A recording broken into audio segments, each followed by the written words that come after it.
Olá, olá! Começa agora mais um episódio do Cannabis Hoje Pode, que hoje chega com uma edição especialíssima, uma edição afetiva. Sim, sim, senhoras e senhores, hoje eu trago para você o meu mestre do vegetal, com quem eu consagrei a ayahuasca pela primeira vez, o psiquiatra e psiconauta, um dos maiores especialistas em terapia com substâncias psicodélicas do Brasil, o Dr. Wilson Gonzaga. Wilson, seja muito bem-vindo ao Cannabis Hoje Pode.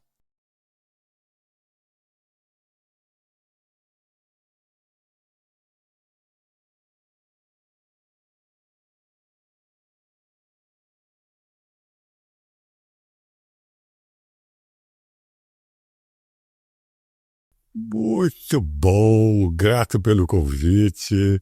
Muito legal estar sendo entrevistado por você, muito gostoso. E que legal, gostei do nome do nome do podcast. Muito legal. Cannabis Hoje Pode. Muito bom. Wilson, eu tô muito contente de ter você aqui, já te agradeci fora do ar, mas aqui novamente, porque você realmente é uma pessoa muito requisitada, não é de hoje, então cada segundo vale muito, então para vocês que estão ouvindo, aproveitem, tomem nota, ouçam mais de uma vez. E para começar, Wilson, eu te conheci e nem rede social você tinha, né? Daí hoje em dia tá lá com seus mais de 150 mil seguidores. E eu queria muito saber como é que foi esse momento de entender que você devia assumir esse desdobramento digital da sua influência, que na vida real já existia, né? Eu lembro que os dias de sessão com você, a casa lotava, faltava cadeira, era uma loucura. E eu queria saber, então, quais foram esses paradoxos filosóficos que você encontrou para encarar esse ambiente online? Olha, eu acho que assim como um grande número de pessoas, assim, deu uma mergulhada no mundo online na pandemia. Eu tinha acabado de terminar um trabalho com a empresa e que era um método muito legal de autoobservação dentro do mundo corporativo e que ele ia ser replicado por o Brasil inteiro. E aí entrou a pandemia e tudo parou. Aí das pessoas dessa própria empresa pegou e falou para mim, falou, cara, isso é um curso. Por que você não faz, entra nessa onda Desenvolve. e vende isso? E foi a primeira ideia. E aí eu comecei com isso. E não é como as pessoas imaginam, né? Pô, é um saco, é um trabalhão. Tem toda uma ciência, tem que ter um monte de gente e vários lançamentos. Então não é de uma hora para outra que você fica com 160 mil seguidores, não é mesmo? Mas foi indo, organicamente, porque não era uma preocupação. E foi indo, foi indo. E isso, de fato, como você colocou, Anitta, ele deu um microfone, assim, muito amplo. E que esse é um dos meus propósitos, semear, colocar, divulgar. E isso eu já fazia realmente há muito tempo num canal de YouTube. E que é uma época que eu tinha barba branca e cabelo, né? Barba preta e cabelo na cabeça. E, então eu tinha facilidade com câmera, com comunicação, isso aí. Então foi assim. E hoje eu vejo o alcance que isso tem e que bela ferramenta que é isso, né? Estou falando com você, né? Estamos aqui, E né? você aí, né? Falando para quantas pessoas, né? Que isso é fantástico isso. Mas foi assim, Muito trabalhando. bom. E me conta onde é que você está hoje, o que você anda fazendo, porque eu te conheci na época em que você estava de mudança para a Amazônia, onde você foi trabalhar com um projeto de saúde mental da população ribeirinha. Mas faz tempo, né? Isso faz mais de 10 anos. Então eu queria saber de você, o que você está fazendo? Me atualiza. Então, Liz e eu somos nômades. Nise, a queridíssima companheira, esposa, mulher, amante do Wilson, Cúmplice. que é cúmplice, que é assim, um podcast só pra ela, que inclusive também vou convidar, mas é outra mestra, né? Então, voltando, Nise e você. Então, a gente é bem nômade, né? E a gente estava em São Paulo. E quando eu voltei para São Paulo, aí São Paulo, né, é um caldeirão. Aí eu acabei me envolvendo numa série de coisas e tudo, e mudei todo o modus vivendi de 14 anos na floresta em São Paulo. E chegou um momento que eu estava assim, que saudade da natureza, do mato. E aí nós resolvemos variar um pouco e vir para a praia. Hoje nós moramos em Aquirás, Ceará, do lado de Fortaleza, grande Fortaleza. Que delícia! Num campo de golfe maravilhoso. Eu estou falando com você e estou olhando o buraco 1 aqui, ó, que é no meu quintal. Isso é muito legal. Mas isso é para poder aposentar sem aposentar, porque eu continuo trabalhando pra caramba. Claro. Então, vocês foram para aí, me conta o que você está fazendo, né? Aí, online, etc. Eu aqui vivo em Ponte Aérea com São Paulo, porque eu faço os retiros com os meus pacientes, eu faço o workshop no final de semana e estou fazendo a pós-graduação, coordenando a pós-graduação de anti-eugenia terapêutica. Hoje, meu assunto é praticamente, profissionalmente, é esse, a anti-eugenia terapêutica. E a gente está falando da pós do Instituto Alma Viva. Não, da pós anti-eugenia terapêutica, que é uma que eu coordeno, que eu, com mais uma pessoa, criamos essa pós. Desde quando? Já começar a abrir inscrição para a segunda turma, que a primeira turma já estão com 45 pacientes, lotou, assim, muito rápido. E aí são pacientes que fazem? Conta para mim. Não, médicos, psicólogos, terapeutas. Mas pera, o que lotou de paciente, como assim? De alunos. De aluno. Eu falei paciente de novo. Tão falho. De fato, assim, entre os alunos, tem alguns que estão se tratando comigo, mas que são terapeutas, né? Que conhecem a própria medicina em si, então são terapeutas e querem serem prescritores. Então é para todos aqueles que querem ser prescritores. E que é algo que tanto o Alma Viva, quanto o Draulio lá no Rio Grande do Norte, quanto a nossa, assim, isso aí é uma coisa antecipada, porque a gente não sabe como, quando e nem como chegará a normatização dos enteógenos. Isso é uma coisa que me preocupa, Alita. Não é só exatamente. Quando, é como. É como. Isso vai. Porque, como médico, claro, com certeza, assim, vão criar alguma norma que, se alguém puder usar, é o médico. Mas esse é que é o problema. Querer aprisionar uma medicina milenar, tradicional, na mão de um determinado gueto, a título de que nós temos a sabedoria porque nós somos médicos. Uau! E milhares de anos acumulados sobre o conhecimento dessas substâncias, com resultados fantásticos. Não pode ser esquecido. Né? Claro. Onde fica? Então, hoje, eu já vejo uma sensibilidade assim, de as pessoas convidarem representantes dos povos originários para pensar juntos, para conversar, para ouvi-los. Então, a gente lançou, Paulo, né, Paulo e eu lançamos a pós-enteogenia terapêutica, porque até então o que tinha era pós-EMPAP, em psicoterapia assistida com psicodélicos. Uhum. E não estou dizendo que a nossa é melhor, não é isso.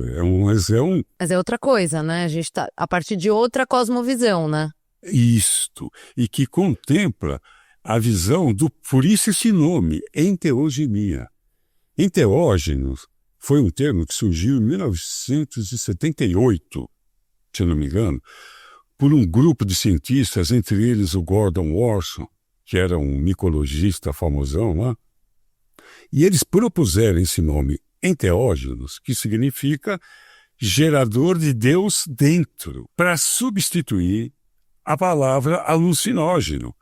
Porque nessas alturas lá, perto dos anos 80, já chegando nos anos 80, no final dos anos 70 já se sabia que aquelas visões não eram alucinações.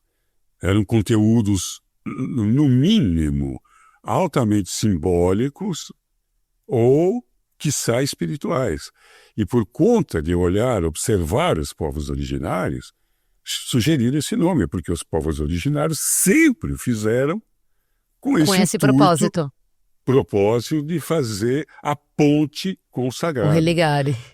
O religare. Então, essas substâncias, na verdade, elas têm essa vocação de serem pontífices.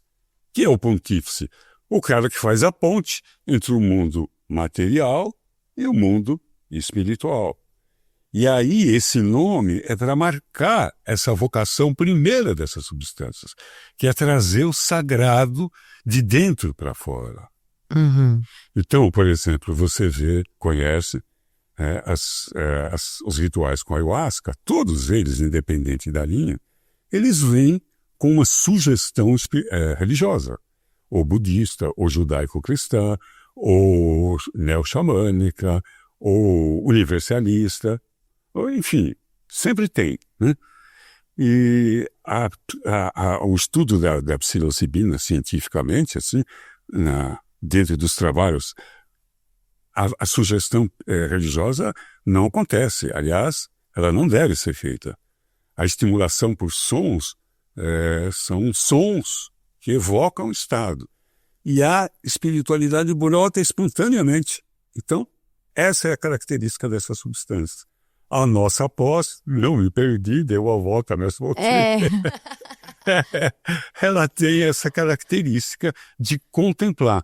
Então, nós temos como professores antropólogos, dirigentes de casas ayahuasqueiras, pajés. Então, não só pesquisadores, cientistas, que também tem, juristas, que são muito importantes. Claro. Essa é a diferença. E aí, por exemplo, nessa pós, vocês contemplam MDMA, acetamina, ou já é uma outra coisa, a gente não toca nisso? Porque mesmo sendo uma substância dessa classe, os sintéticos, eles também podem induzir uma conexão espiritual? Olha, eles podem...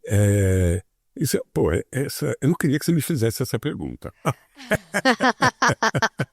Porque eu também não tenho muito essa resposta. Porque é o seguinte, assim, a gente sabe que os enteógenos naturais não sabe bem por quê. Eles têm essa capacidade de trabalharem no cérebro como qualquer outro que vai trabalhar, mas sempre trazendo uma visão espiritual harmônica, voltada para a beleza, para a harmonia, para o natural. A ketamina, por exemplo, ela dissocia. A dissociação, independente se por uma substância natural ou sintética, por si só ela vai ter um efeito. Por exemplo, no caso da depressão. Essa saída, essa quebra do ego, meio que desmonta mecanismos que sustentam a depressão. Então, vários casos, por isso é que é indicado, assim, não entende nada, é uma piração. Não tem parece uma piração e uma pirotecnia. Fogos de artifício, imagens, assim. Eu, quando tomei a ketamina, assim, e que eu não estava nem esperando aquele efeito, eu me sentia assim como se eu estivesse naquele filme Viagem Alucinante. Eu comecei a perder o fio do ego. Assim, quem eu sou, o que eu estou fazendo aqui, fui embora. Aí, quando voltei, que é isto? Que planeta eu estava? Então, essa experiência, independente de ter uma possibilidade de agregação, que é o que a gente faz com os psicodélicos, já por si só é terapêutica. Agora... No caso do MD? O caso do MD, ele nem é um psicodélico. Ele é considerado um empatogênico. Sim.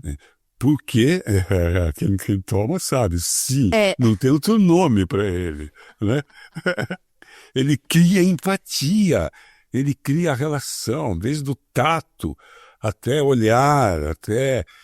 E isso, assim, também é utilizado terapeuticamente, essa empatia, para você olhar o teu trauma.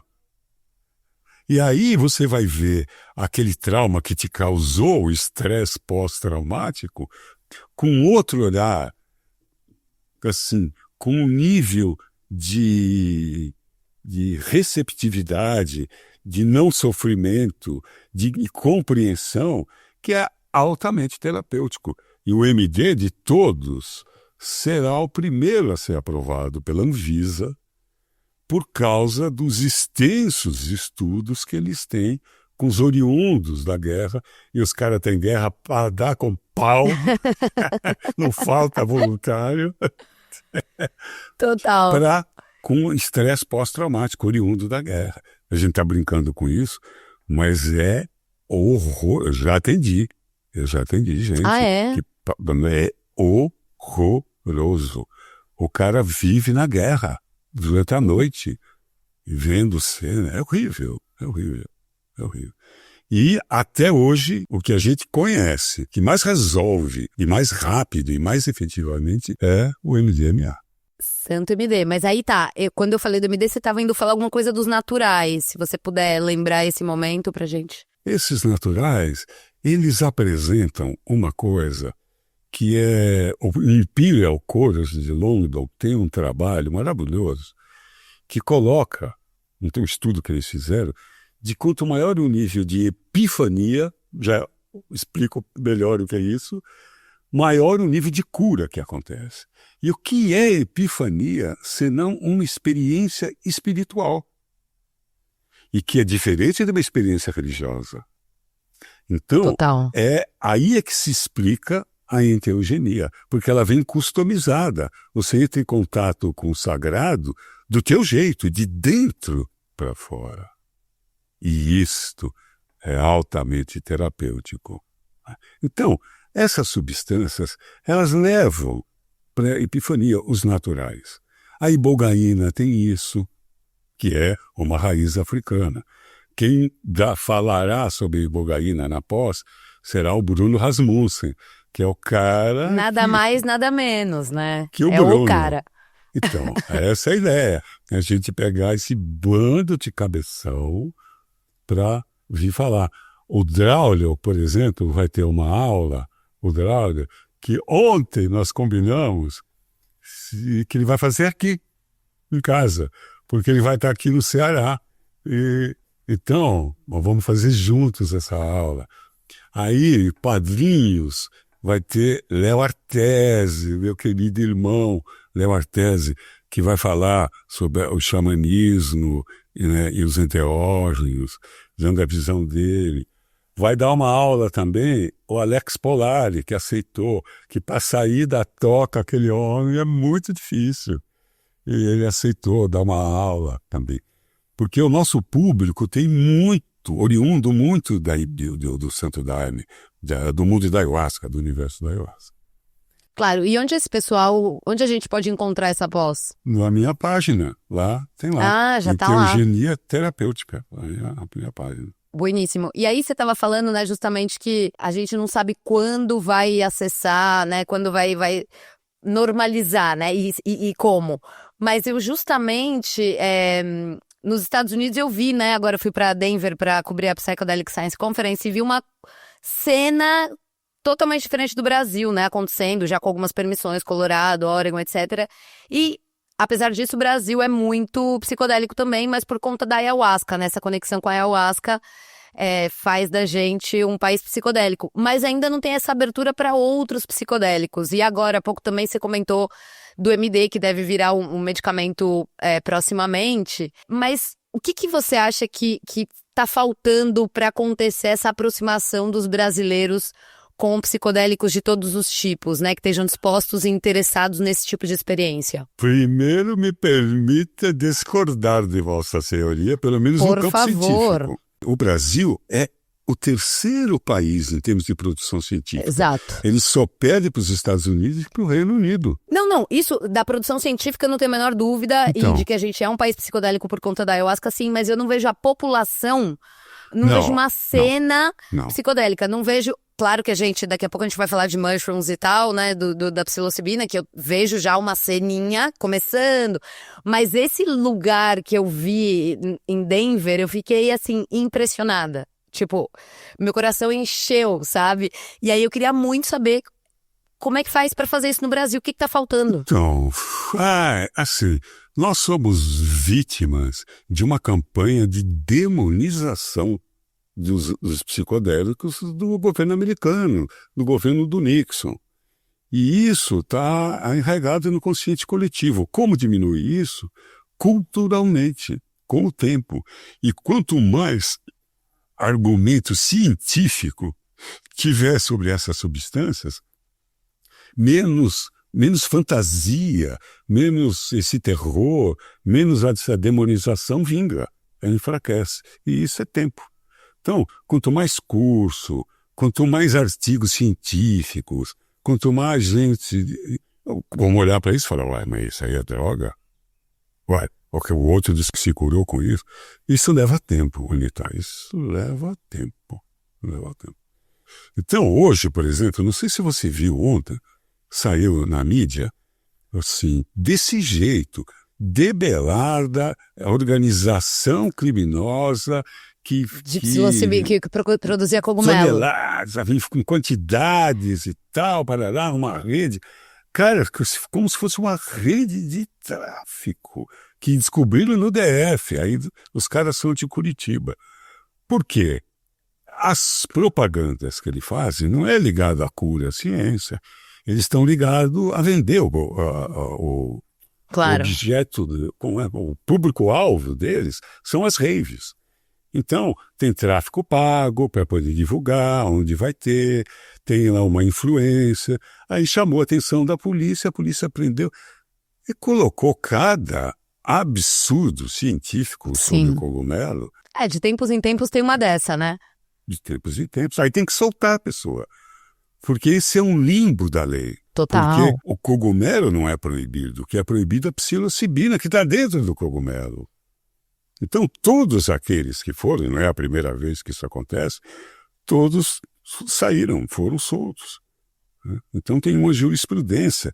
E isso desinforma muito. Muito então, mesmo.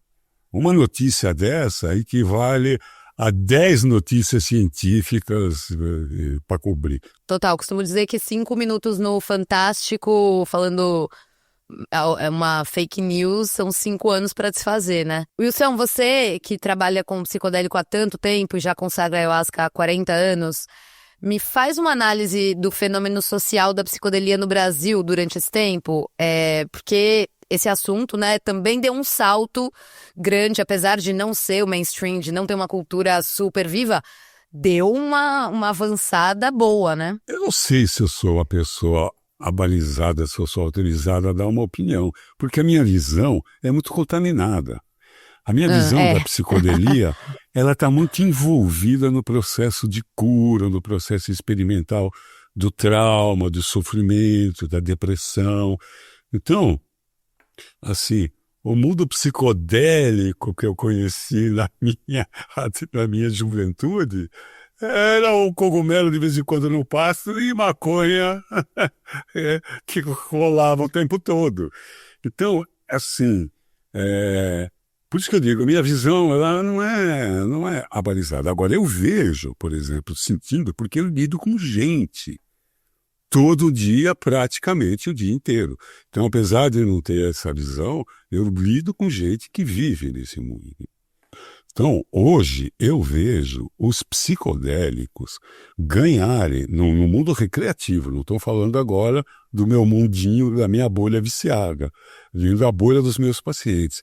Ganhando um espaço muito rapidamente, muito grande. Inclusive, com o uso de automedicação. Agora, aí tem um problema que não é um problema. Por quê? Porque se não souber usar, ele vai chegar para usar para recreativa, como macrodose, então não tem muito mistério. Comeu, deitou e vai viajar. Agora, para usar como medicamento, se ele não souber, daqui a pouco ele vai parar de fazer efeito. Então, eu vejo um crescimento nos psicodélicos, tanto recreativo como numa expectativa de abandonar a medicação. Não, porque antes de me procurarem, já fizeram isso lá. Só vieram procurar porque não deu certo direito, então quer fazer aquilo para dar certo.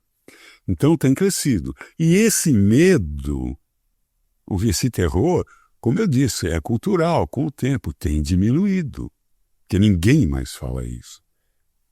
É raro, por exemplo, você ouvir, por exemplo, de um cientista ou de um médico, você não ouve mais a pessoa usar a palavra alucinógeno. Ele vai falar no mínimo psicodélico. Então, está mudando. Então, eu acho que essa pressão, a compreensão e também, assim, eu acredito que esse crescimento vem da ausência de ressaca, da ausência de dependência, de fissura, né? E assim, o cara, se ele tem uma sessão recreativa que seja, e que tenha sido maravilhosa, cara, não vai querer ter a outra semana que vem. Ué, assim, o potencial de abuso dos psicodélicos é inexistente. O abuso está muito ligado a drogas, assim, Hedonistas, né? hedonistas e de efeito rápido. Né? E é isso que dá a fissura. O psicodélico você tem que estar disposto a ficar naquela viagem horas e horas e horas. E nem sempre confortavelmente, né? E nem sempre confortavelmente. Isso quer dizer, nessas horas, você vai navegar por águas mansas, mas vai navegar por águas turbulentas. Então, se não tiver uma guiança, um setting muito bem preparado, pode ficar muito... Já assim já é muito cansativo, já. Então, não tenha vontade de... amanhã eu quero outro, tá acabando, vou subir na bocada para pegar mais um saquinho. Não existe isso. Não existe isso. Então, essa realidade com a não demonização está crescendo, mas, de novo, humildemente eu te digo, isso é uma visão dos que eu vejo dos meus pacientes. Né? Porque a minha visão está muito na bolha do gueto da pesquisa, da ciência. Daí que eu conheço o Dauler, daí que a gente se conhece. Eu não conheço o Rasmussen, né, dos lugares onde a gente vai falar, se encontra. E assim, uma fofoca benigna. Adoro. No mundo da psicodelia, as pessoas são muito gente finas, não tem competição, não tem vedetismo, não tem... Eu dou aula no Alma Viva, eu dou aula lá para o Daulo dá aula para mim, eu trabalho com o César, sempre que ele me pede alguma coisa que é do Alma Viva, sabe? O Rasmussen é nosso professor, é professor do Alma Viva, a Ayala é professora do Alma Viva, enfim... Assim, existe um ambiente de cooperação e de desejo De que de vá, né, pra frente. normatizar isso, de que isso ande, de que as pessoas usem. Porque quem conhece isso sabe o benefício que isso traz. No momento que nós estamos muito sofridos. E a farmacopeia disponível que nós temos é foda. No pior sentido que essa palavra pode ter. Com essas sábias palavras, a gente vai pro intervalinho e daqui a pouco a gente volta.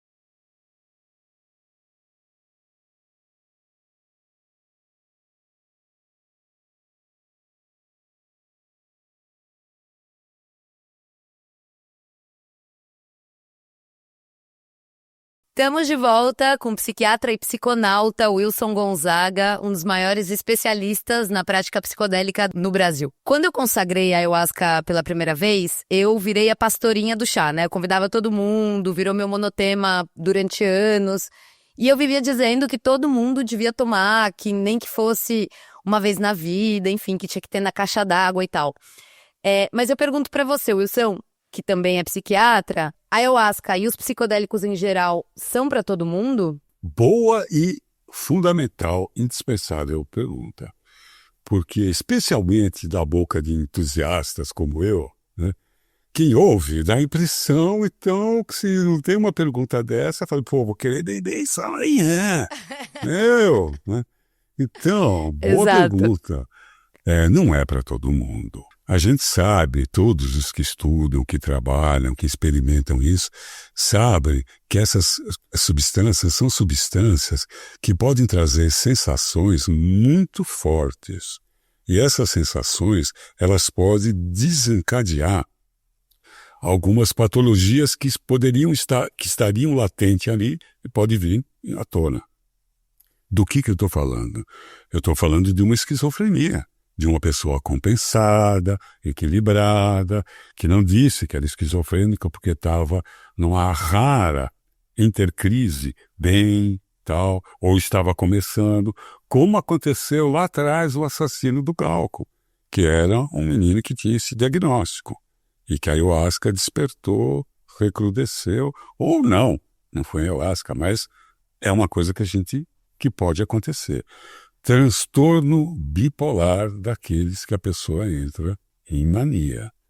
Não é uma, nem duas, nem três vezes que eu recebi pessoas que saíram do salão ou do Daime, da União do Vegetal, enfim, de lugares que bebem ayahuasca, e porque sabiam que eu sou um psiquiatra, que mandaram para mim.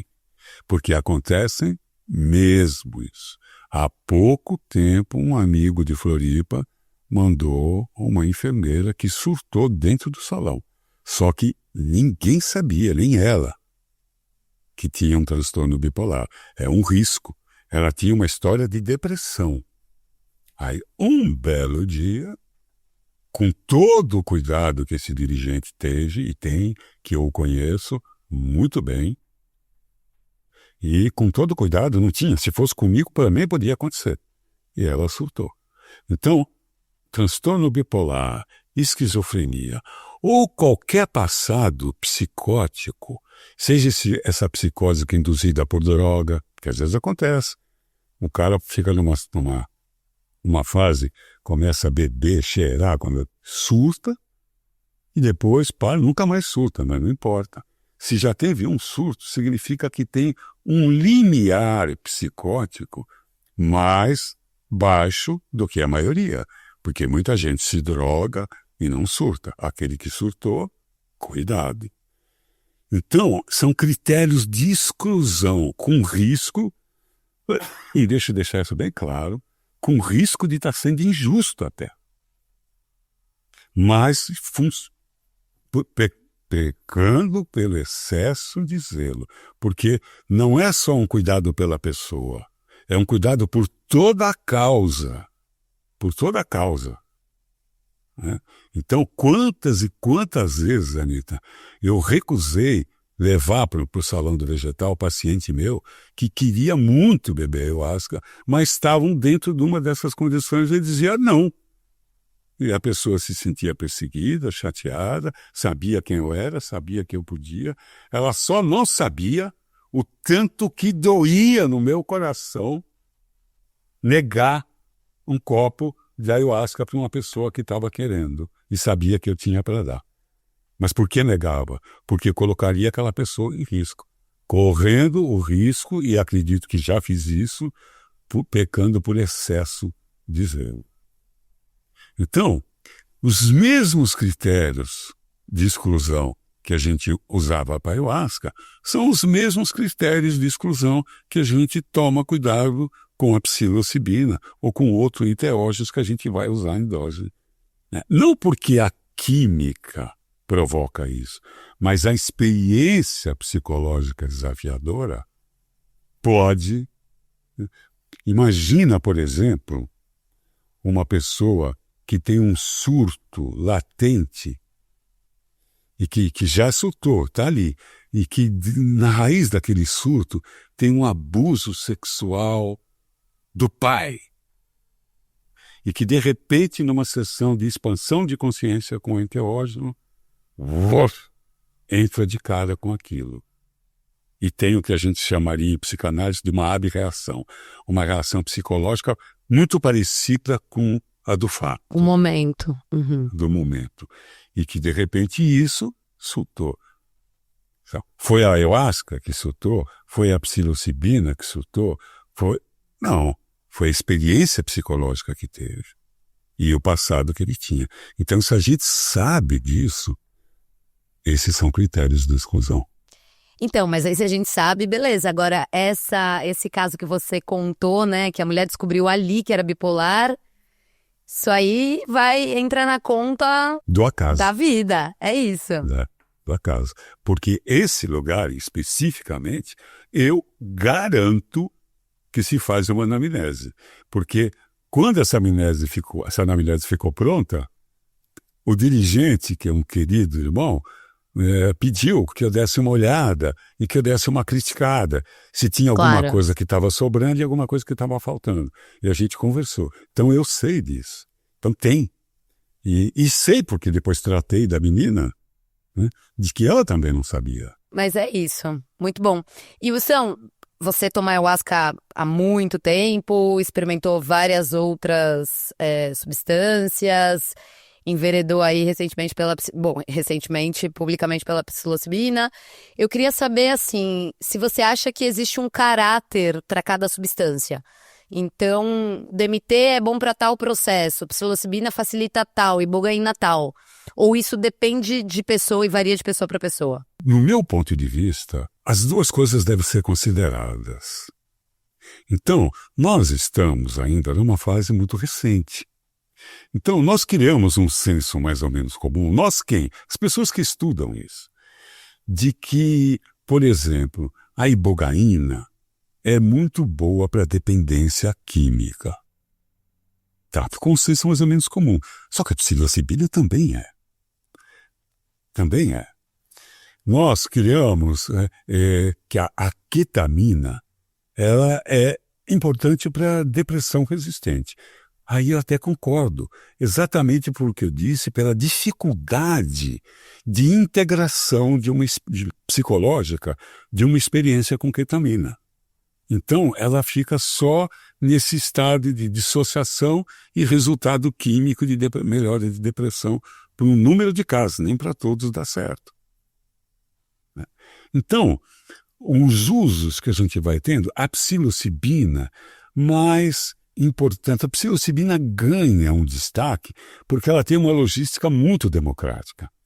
Ela pode ser usada como doses dissociativas, que são boas tanto para traumas, para cura de traumas. As pesquisas vão muito desatar os nós da criança ferida, da criança machucada. Ela serve para isso, mas ela também serve para que todas as outras servem.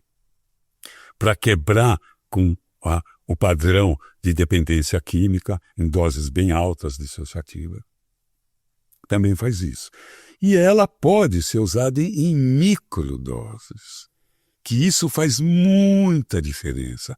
Que a microdose é algo que pode, assim que possível, revolucionar a ciência da saúde mental, porque ela pode fazer o papel de medicamentos que hoje estão assim, de ponta, com muitos efeitos colaterais e resolvendo parte da demanda a custos altíssimos. Eu não estou falando de grana, estou falando de efeito colateral. A microdose pode substituir essas medicações. E esse é um grande problema, porque ela tem uma potencial ameaça a uma indústria muito potente, que é a Big Pharma. E a psilocibina, então, ela tem essa possibilidade. Então, a mim, assim, e a outros bandeirantes malucos que aí estão, escondidos, assim, interessa muito a esses poucos a rápida normatização e utilização dessas substâncias para a saúde pública. O meu sonho, Anita, é ter na Cracolândia uma casa albergada com uma equipe preparada para acolhimento, para fazer sessões dissociativas para aquelas pessoas. Fazer um acompanhamento na rua com microdose e ter política Coisa que no SUS. você já também fez, né? Já. Tinha ali um projeto, a blusa. Então, né, quando, meu Deus do céu, eu comecei a pensar nisso faz pouco tempo. Eu falei assim, caralho, mas assim, tem tudo a ver, né? Assim, de integrar, de criar uma solução ali, um processo por onde as pessoas passam e tal. E aí eu tava até falando isso com um advogado especializado também em psicodélicos, que eu falei, cara, a gente podia criar, sei lá, um projeto, a sociedade olhar pra isso, né? E ele falou assim, não se iluda. As pessoas olham para as pessoas que estão na Cracolândia como o vagabundo que não quer trabalhar e quer só se drogar, né? Então não tem muita piedade daí. Mas você já fazia isso há 20 anos atrás. Conta um pouco pra gente. Isto é um desafio. Quem é o jurista que você está falando? O Emílio Figueiredo. Eu gosto muito de Emílio, tanto que ele é nosso professor também, né? Mas eu discordo, não do ponto de vista dele. Eu discordo em gênero, discordo em grau, em gênero e número eu concordo.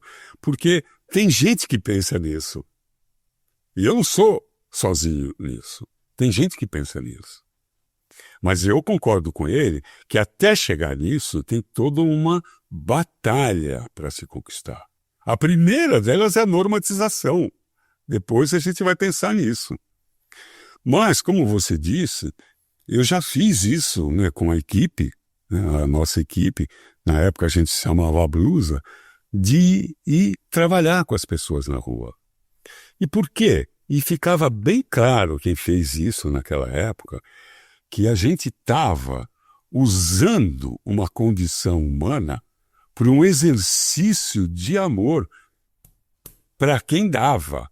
Então, quem dava era quem pedia licença, agradecia e, se possível, explicava por que estava fazendo aquilo. E não ter essa caricatura de estou fazendo bem para essa população de coitadinho, porque nem é para olhá-los como lixo, mas também não é para olhar como coitados. Ali tem seres humanos. Vamos chegar perto dessas pessoas, vamos entender por que essas pessoas estão ali, e enquanto estivermos só aprendendo isso, vamos levar um pouco de dignidade para essas pessoas, que não é dinheiro. Não é dinheiro. A gente não dava dinheiro. Se uma pessoa quisesse comer, estava com fome, aqueles que tinham peito para fazer isso, ia lá comprar 2 lanches, um para o morador de rua, um para si, sentar e comer com ele na calçada. Dividir, partilhar o alimento ali. Porque ali não era o alimento, era a dignidade que a gente estava dando. E em troca, um pouco de conversa amorosa, empática, de entender a vida dele. E se ele desse qualquer sinal de que gostaria de sair dali, então a gente tinha todo um esquema para poder devolver para a família, em quem chegar na prefeitura, papapá, bababá, bababá. Mas esse não era o propósito.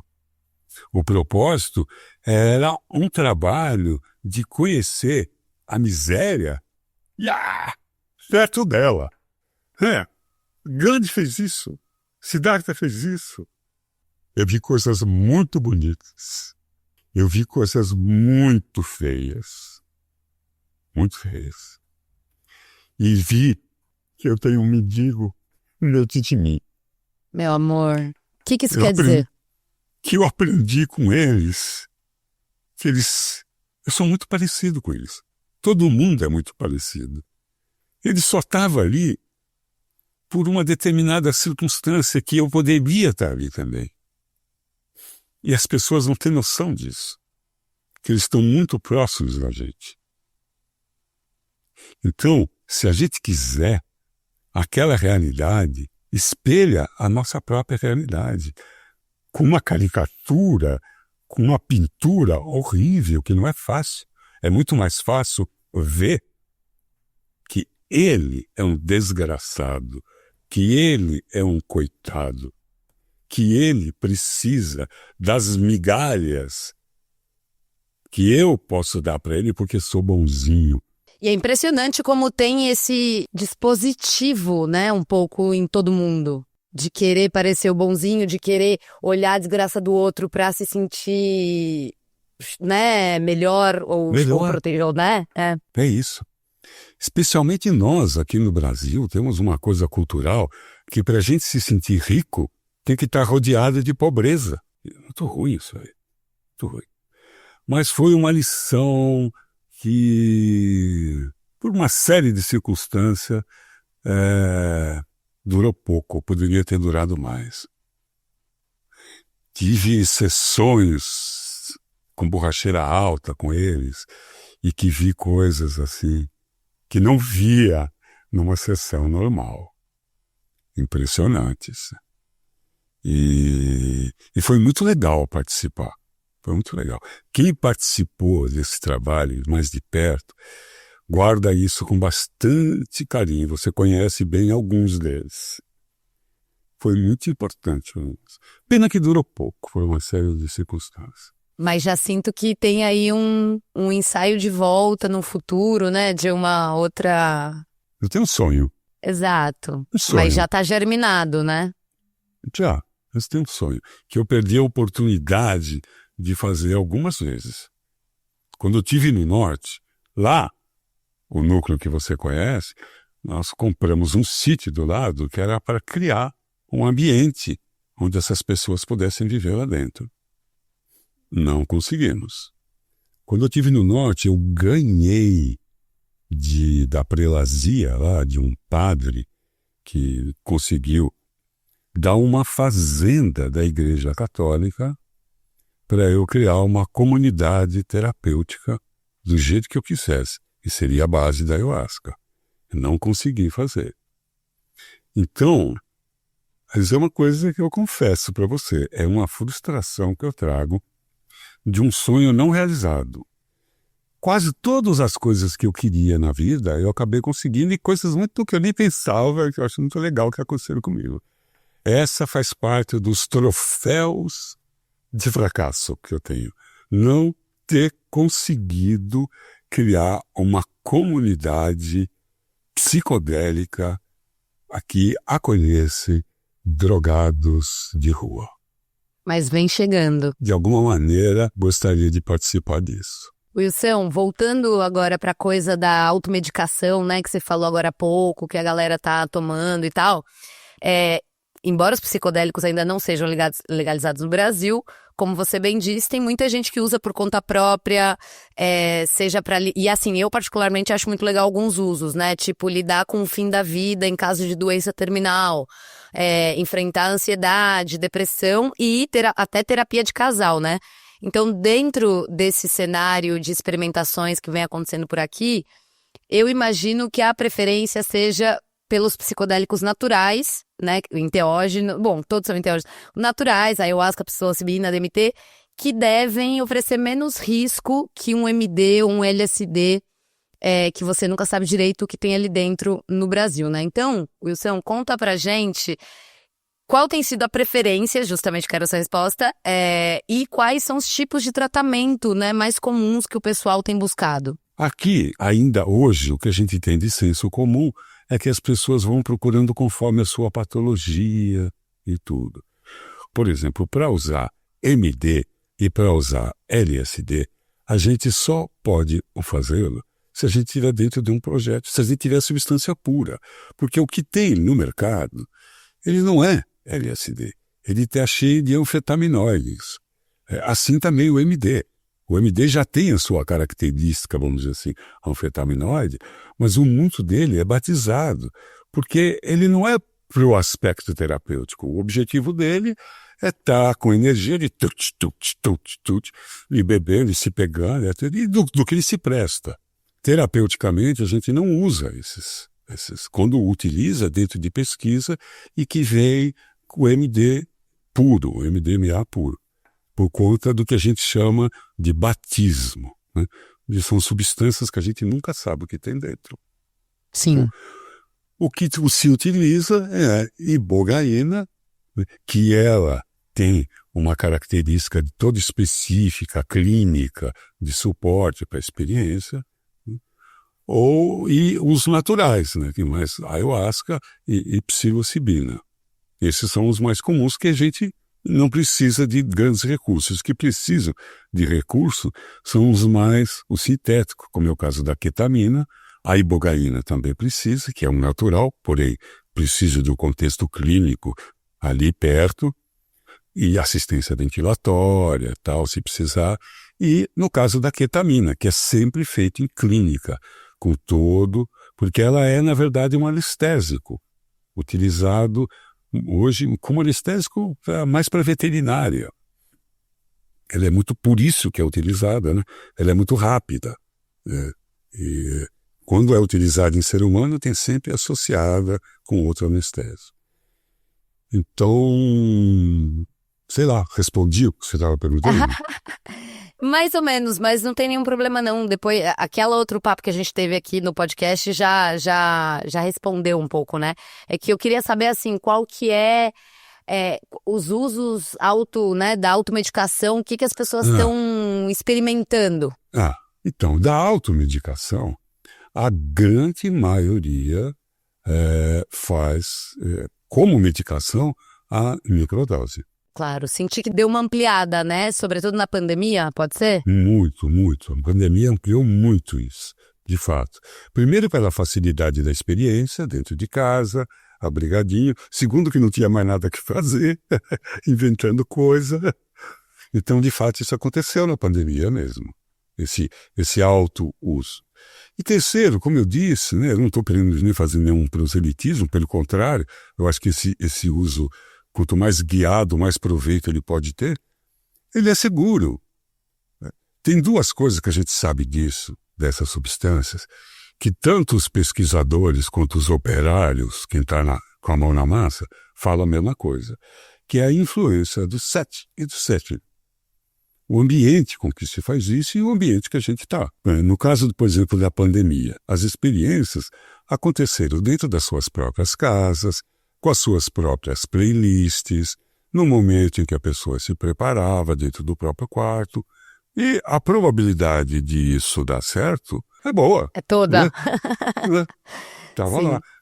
Então, as pessoas que tiverem essa oportunidade de perceberem com um set preparado, mesmo que seja sozinho, porque o sozinho tem sempre esse risco de entrar numa janela da mente e não ter ninguém para te tirar dali.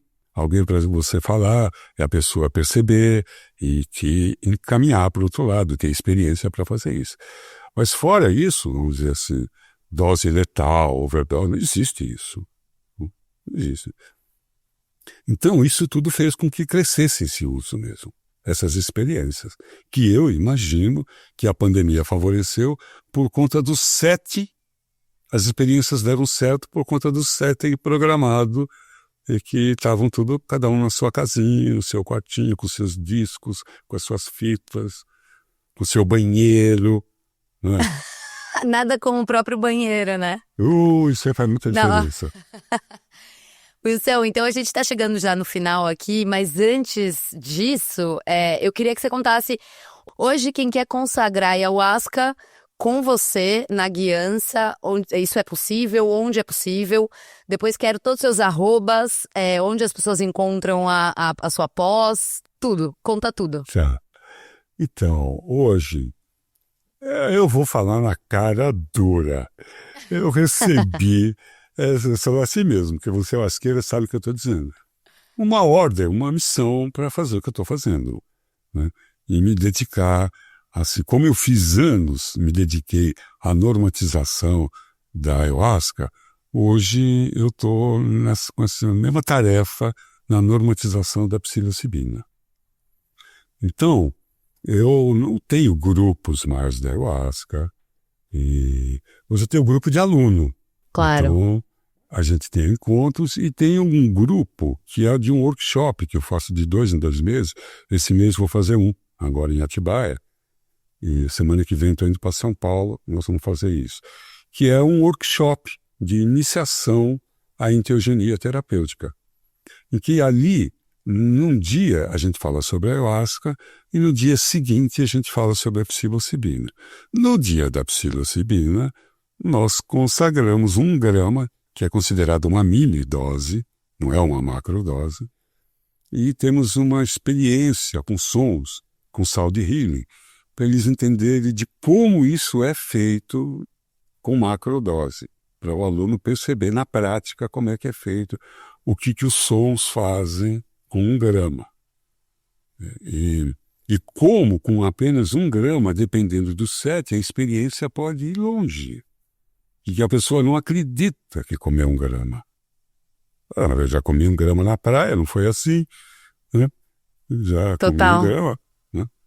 Por conta do set e dos sons, especialmente sound healing. Eu diria até que, enfim, eu tive até uma experiência psicodélica sem tomar, por conta do setting. Eu não sei se você já ouviu isso de alguém, mas Claro. eu vivi isso. Tipo, Claro, isso é possível, sim. eu fiquei Eu também já tipo, como tive assim? Mas eu justamente não tomei, porque eu queria estar aqui sob controle, mas tava todo mundo lá agora em Denver. Eu falei, aí eu tipo... Enfim, que coisa linda. Interessantíssimo seus encontros bimestrais, hein? E Nízia também vai junto, obviamente. Ela tem Vai um junto espaço de também. fala também. Claro, nós fazemos isso juntos. Isso é. Maravilhoso, maravilhoso. Então, legal. para quem quiser participar, onde é que a gente encontra? Onde é que estão as inscrições, arrobas? Tudo dá na minha página no Instagram. E aproveita se animar a Adele. A Adele é a página. Então, arroba Wilson Gonzaga. Aí colocou no Instagram lá o Wilson Gonzaga. Eu sei que tem um cozinheiro também, que chama Wilson Gonzaga, mas eu não sei nem se ele está no Instagram. Eu já conversei com ele. E tem um cantor também, um cantor de, acho que sertanejo, de forró, que chama Wilson Gonzaga. Mas acha fácil. Exato, de 3 uma. Wilson, muitíssimo obrigada. Foi uma, nossa, aula, assim, muito coração, amei, muito informativa, foda pra caralho. Então, muitíssimo obrigado, volte sempre, eu tô à sua disposição. Se quiser me contar suas novidades, sempre eu vou estar aqui pra amplificar tudo que você propuser. Então, Anitta, eu também sou bem grato pelo convite e acho que o teu propósito é muito parecido com o meu. Então, todas as vezes que dentro da tua programação você quiser conversar sobre esses assuntos, eu não faço doce para ninguém, quanto mais para você. Mas a sua agenda é muito concorrida, então também tem que pedir com antecipação, mas sim. O único problema é esse, não a boa vontade de estar aqui, de falar sobre esse assunto com você, que é muito gostoso, muito legal. E assim, eu não tenho muito hábito de ficar vendo as coisas na rede, assim. Mas se eu estou vendo e passa você, eu paro tudo e vou ver. E acho você muito legal. Saiba disso. Acho você muito legal. Que lindo. Você muito faz bom saber. isso muito bem feito. Muito legal. Você é muito articulada. Bem legal mesmo. Tô trabalhando nisso para cada vez mais trazer a altura de pessoas como você para entender, né? Porque agora eu tô começando a entender, então eu quero entender cada vez mais do seu lado, do lado de Nízia e de toda essa comunidade maravilhosa. Então é isso, Wilson. Beijo no coração de vocês.